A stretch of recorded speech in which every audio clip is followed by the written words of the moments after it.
వాళ్ళ కేంద్ర ప్రభుత్వం కానీ రాష్ట్ర ప్రభుత్వం కానీ నక్కపల్లి ప్రాంతంలో బల్క్ డ్రగ్స్ పార్క్ ఏర్పాటు చేయాలని చెప్పేసి చేసిందో ప్రకటించిన దగ్గర నుంచి ఈ ప్రాంతంలో బల్క్ డ్రగ్స్ పార్క్ ఏర్పాటు చేయొద్దని చెప్పి పెద్ద ఎత్తున ఇక్కడ పోరాటం అనేది జరుగుతూ ఉంది.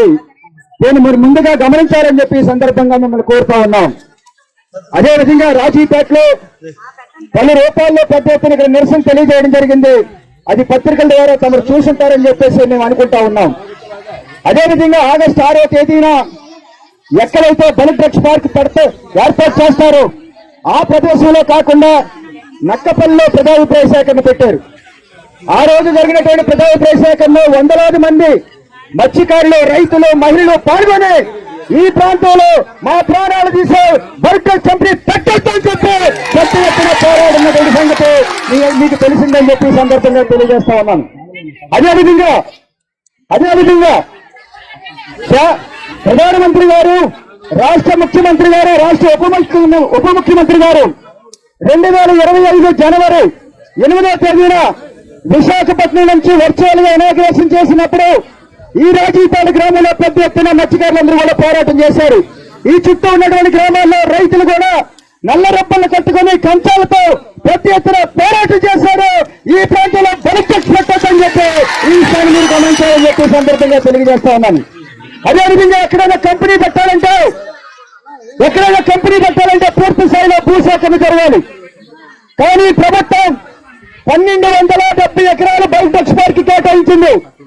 కానీ కేవలం ఈ రోజు 480 ఎకరాల్లో మాత్రమే భూమి బల్క్ డ్రగ్స్ కంపెనీకి ఇవ్వడం జరిగింది.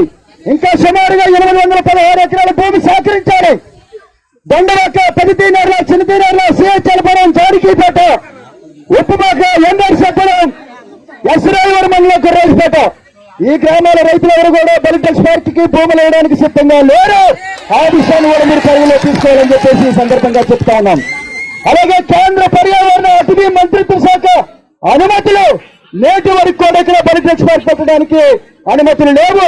ఆ విషయాన్ని కూడా మీరు గుర్తించాలని చెప్పి చెప్తా ఉన్నాను.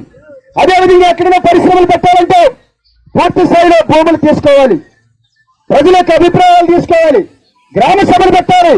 అదేమీ పెట్టుకుంటా ప్రజాభిప్రాయ సేకరణ జరగకముందే ఇక్కడ నిర్మాణాలు ప్రారంభించారు. ఇది చట్ట ఉల్లంఘన, ఇది సరైనటువంటి పద్ధతి కాదు అని చెప్పే సందర్భంలో తెలియజేస్తా ఉన్నాను. 2000 మీకు తెలుసు, మీరు ప్రతిపక్షంలో ఉన్నప్పుడు విశాఖపట్నంలో ఎల్జీ పాలిమర్స్ లో ప్రమాదం జరిగితే ఆ ఎల్జీ పాలిమర్స్ పక్కన ఉన్నటువంటి వెంకటాపురం గ్రామంలో 13 మంది మరణించారు. ఆనాడు కేంద్ర పర్యావరణ అటవీ మంత్రిత్వ శాఖ ఒక నిర్ణయం చేసింది. ఎక్కడైనా పరిశ్రమ పెట్టాలంటే ఆ గ్రామానికి 1/2 కిలోమీటర్ దూరంలో పెట్టాలండి. ఈ రోజు మీరు చూడండి, మీరు కూర్చున్నటువంటి వేదికకు పక్కనే రోడ్లు వేశారు, డ్రైన్లు వేశారు. ఇటు రాజీపేటకు పడమరనే వాటర్ సంపులు కడతారు, ఎటువంటి బిల్డింగ్ కడతా ఉన్నారు. అంటే కేంద్రం చేసినటువంటి చట్టాన్ని కూడా ఇవాళ గౌరవించలేనటువంటి పరిస్థితిలో మన జిల్లా అధికార యంత్రంగా ఉందంటే కంచె చేను వేసినటువంటి చందంగా ఇక్కడ కనబడతా ఉంది. దీన్ని నేను వెంటనే విరమించుకోవాలని చెప్పి ఈ సందర్భంగా కోరుతా ఉన్నాం. మన ఎదురుగా ఉన్నటువంటి ఒక ఎట్రోడక్స్ కంపెనీ 2007లో ఉత్పత్తి ప్రారంభించారు. ఈ 16 సంవత్సరాల కాలంలో వాళ్ళు ఉత్పత్తులు ప్రారంభించిన తర్వాత వాయు కాలుష్యానికి, జల కాలుష్యానికి చుట్టూ ఉన్నటువంటి గ్రామాల్లో ప్రజలు అనేక రకాల వ్యాధుల బారిన పడ్డారు. వాళ్ళు వేసినటువంటి పైప్ లైన్ వాళ్ళు వాటర్ పర్యావరణ నిబంధనలకు అనుగుణంగా శుద్ధి చేయకుండా సముద్రంలో వదలడం వల్ల ఈ మత్స్యకారులకి వేట లేక వలసపోతా ఉన్నారు. అప్పో చేసి పెద్ద పెద్ద ఇల్లు కట్టుకుంటూ ఉన్నారు. ఇక్కడ నివసించేటటువంటి యోగ్యం లేక, ఉపాధి లేక ముసలి తల్లిదండ్రులని, చిన్న పిల్లల్ని ఇక్కడ వదిలి సుదూర ప్రాంతాలకి వలసపోతా ఉన్నారు. అక్కడ పాముల చేత, జర్రెల చేత, తేలి చేత కుట్టించుకొని అనేక బాధలు పడుతున్నటువంటి పరిస్థితి.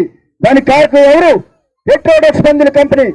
ఈ ఎట్రోడక్స్ మందుల కంపెనీ వల్ల రాజీపేట మత్స్యకారులు, చుట్టూ ఉన్నటువంటి గ్రామాల మత్స్యకారులు ఉపాధి కోల్పోయినటువంటి పరిస్థితి మీరు గమనించాలని చెప్పి ఈ సందర్భంగా తెలియజేస్తా ఉన్నాం. ఎట్రోడక్స్ కంపెనీ వారు 2వ పైప్ లైన్ కి ఎటువంటి అనుమతి లేకుండా పైప్ లైన్ వేస్తే మేము సుమారుగా 700 రోజులు పోరాడాం. ఈ పోరాడినటువంటి నేపథ్యంలో జాతీయ హరిత ట్రిబ్యునల్ ఎన్జిటిలో కేసు వేశాం.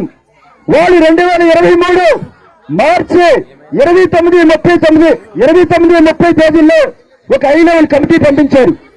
Andhra medical college, revenue department, pollution control board వాళ్ళు ఈ చుట్టూ ఉన్నటువంటి గ్రామాలన్నీ తిరిగారు. 16 సంవత్సరాల కాలంలో ఎట్రోడక్స్ కంపెనీ ఏ రకమైనటువంటి ఉల్లంఘనలకు పాల్పడిందో 311 పేజీలు తయారు చేసి ఎన్జీటీకి సబ్మిట్ చేయడం జరిగింది. ఆ సందర్భంగా వాళ్ళు తేల్చారు ఒక లెక్క, ఒక రాజీపేట గ్రామంలోనే 52 మంది క్యాన్సర్ వ్యాధితో మరణించారని చెప్పి వాళ్ళ లెక్కలు తేల్చారు. ఒక రాజీపేట గ్రామంలోనే 52 మంది చనిపోతే మరి చుట్టూ ఉన్నటువంటి గ్రామాల్లో ఏ రకమైనటువంటి పరిస్థితి ఉంటుందో గౌరవనీయులైన హోంమంత్రి గారు గమనించాలని చెప్పి సందర్భంగా కోరుతూ ఉన్నాం. మరి ఒక ఎట్రోడక్స్ కంపెనీ వల్ల ఇన్ని అనర్థాలు ఎదుర్కొంటుంటే మరి వేరే బలిటెక్స్ పార్క్ పెట్టి పదుల సంఖ్యలో కంపెనీలు తీసుకొచ్చి ఇక్కడ పెడితే మత్స్యకారులు జీవించగలరన్నా అని చెప్పేసి మిమ్మల్ని అడుగుతా ఉన్నాం. ఈ చుట్టూ ఉన్నటువంటి రైతులు ఎవరైనా జీవించగలరా అని చెప్పేసి అడుగుతా ఉన్నాం. కాబట్టి మీరు ఆలోచన చెయ్యండి. మన పక్కనే ఉన్నటువంటి కాకినాడ జిల్లా తొండంగి ప్రాంతంలో ఈ కంపెనీ పెట్టాలని చెప్పేసి ప్రయత్నం చేస్తే అక్కడ ఉన్నటువంటి మత్స్యకారులు, రైతులు, రాజకీయ పార్టీ నాయకులందరూ కూడా పెద్ద ఎత్తున పోరాడి అక్కడ నుంచి తరిమి కొడితే అది ఇక్కడికి వచ్చి పడిందమ్మా. ఈవేళ గత మొన్నటి వరకు శాసన మండలిలో ప్రతిపక్ష నాయకులుగా ఉన్నటువంటి తెలుగుదేశం పార్టీ పోలిట్ బ్యూరో సభ్యులుగా ఉన్నటువంటి గౌరవనీయులు యనమల రామకృష్ణ గారు ఇక్కడ బలిటెక్స్ పార్క్ ఏర్పాటు చేయొద్దని చెప్పి గౌరవనీయులు చంద్రబాబు నాయుడు గారికి లేఖ రాశారు, కేంద్ర ప్రభుత్వానికి లేఖ రాశారు. మరి అదే పరిస్థితి మీరు కూడా తీసుకోవాలని చెప్పి సందర్భంగా ఇక్కడ ఉన్నటువంటి ప్రజలందరి తరఫున మిమ్మల్ని కోరుతున్నాం. ఎందుకంటే ఇది మన ప్రాంతం. ఈ ప్రాంతంలో మీరు పారిశ్రామిక అభివృద్ధి చేయాలంటే ప్రజల ప్రాణానికి నష్టం లేనటువంటి కంపెనీలు తీసుకురావాలి, పర్యావరణానికి నష్టం లేనటువంటి కంపెనీలు తీసుకురావాలి, మత్స్యకారుల ఉపాధికి నష్టం లేనటువంటి కంపెనీలు తీసుకురావాలి. కాబట్టి ఇక్కడ ఉన్నటువంటి అన్ని రాజకీయ పార్టీల నాయకులందరూ కూడా మొత్తం కంఠంతో కోరేది ఎట్టి పరిస్థితుల్లో బలిటెక్స్ పార్క్ ఇక్కడ ఏర్పాటు చేయొద్దు అని చెప్పేసి పోరాడుతున్నారు. కాబట్టి ప్రజల యొక్క మనోభావాలు, ప్రజల యొక్క అభిప్రాయాలు, మత్స్యకారుల యొక్క ఉపాధి, పర్యావరణం, ఆరోగ్యం, ప్రాణాలు, ఈ ప్రాంత అభివృద్ధి వీటన్నింటినీ మీరు దృష్టిలో పెట్టుకుని వెంటనే బలిటెక్స్ పార్క్ రద్దు చేసే విధంగా మీరు కృషి చేయాలని చెప్పి అందరి తరఫున కోరుకుంటూ సెలవు తీసుకుంటున్నానమ్మా. Welcome to our YouTube channel. Don't forget to like, subscribe and share the videos.